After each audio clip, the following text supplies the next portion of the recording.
Morning of the blizzard in 2017. Normally would be a packed-filled train is empty. This is New York at 10 a.m. 10 a.m. on March 14th, 2017. The blizzard warning has left many people at home. As you can see, this is a new number 2 train going local on 7th Avenue. What normally would be a very packed train is empty.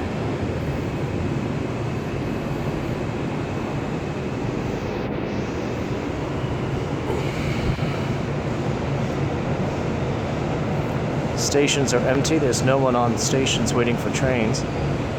It's hard to believe this is 10 a.m. on a weekday morning in New York City.